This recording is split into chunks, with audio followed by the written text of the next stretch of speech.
Sir वो पंक्तियां मैंने कही थी, उसके बाद आज मैं कह रहा हूं कि बाप खींचता रिक्शा मां मांजती थी बर्तन, बाप खींचता रिक्शा मां मांजती थी बर्तन, खुद से आंख मिला ना पाता तोड़ दिया मैंने दर्पण, उस टूटे दर्पण में मुझको मेरी टूटी किस्मत दिखती थी, मैया मेरी सबसे छुपकर हर रात सिसक कर रोती थी। बापू का संघर्ष बड़ा था, जमाने भर से ताना था, बहन आधा पेट थी खाती, भूख नहीं है बहाना था, फटे जेब थे फटे थे कॉलर उनको भी सिलवाना था, बापू को था दर्द बहुत पर रिक्शा खींचने जाना था। कलम के साथ ही रिश्ता था, कलम दिन रात में घिसता था, हाथों में पर गए छाले पर जरा नहीं सिसकता था, नैन में तेरे जो सपना था वो हम सब का अपना था, और उसको पूरा करने को मुझको तो आग में तपना था। छत जो घर की टपक रही थी उसको भी तो भरना था, जिस कर्म को जन्मा लाल तूने उस कर्म को पूरा करना था, पर्वों से नाता तोड़ दिया, घर से भी मुख मोड़ लिया, पत्थर बहुत थे राहों में गिन गिन कर सबको तोड़ दिया, तो मैया को अब बतलाना है सपना उसका साकार हुआ, और देख लाल आज उसका वर्दी में तैयार हुआ।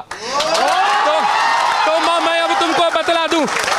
तो मां मैं अब तुमको बतला दूं, पहले वाली बात नहीं, वो पहले जैसे दिन नहीं और पहले जैसी रात नहीं, अब बहना को कह देना आधा पेट न खाना है, और कह देना पिताजी से अब खर्चा नहीं भिजवाना है, न तुझे मांजना है बर्तन न बाबू खींचेगा रिक्शा, देख सब दुख दूर किया पूरी कर दी हर इच्छा, देख सब दुख दूर किया पूरी कर दी हर इच्छा। कठिन तपस्या थी मगर मेहनत मेरा हथियार था, गुरुओं से लेकर दीक्षा तेरा लाल रन को तैयार था, सब्र का मैया बांध न टूटा मैं गला किस्मत का घोट गया, देख तेरा लाल तुझ तक बन डीएसपी लौट गया।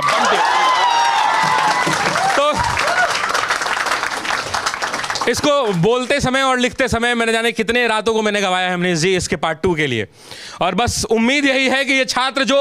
गांव-गांव से निकल के आते हैं, कितने लोग इसमें किसान के बेटे होंगे मैं नहीं जानता, ये ऐसी कमरों में बैठकर पढ़ रहे हैं क्योंकि इनके माँ बाप जो हैं खेत में इस भरी दोपहरी में बैठकर हल जोत रहे हैं, ये वैसे परिवार के बच्चे हैं, तो इनका दुख दूर करना है, इनको पढ़ना होगा, और इनको पढ़ने के लिए अगर किसी चीज़ की आवश्यकता पड़ेगी तो मैं खड़ा हूँ, खड़ा था और खड़ा रहूँगा। बड़ा दुख होता है जब ऐसे ऐसे बच्चे जो है पूरा हिम्मत और हौसला के साथ पढ़ाई करते हैं, अपने माँ बाप का सपना साकार करने के लिए, उनके दुख को दूर करने के लिए, उनका इलाज कराने के लिए, और जब इनका पेपर लीक हो जाता है, जब इनको ये तारीख पे तारीख मिलता है, जब रिजल्ट गलत तरीके से घोषित कर दिया जाता है, तब बड़ा दुख होता है।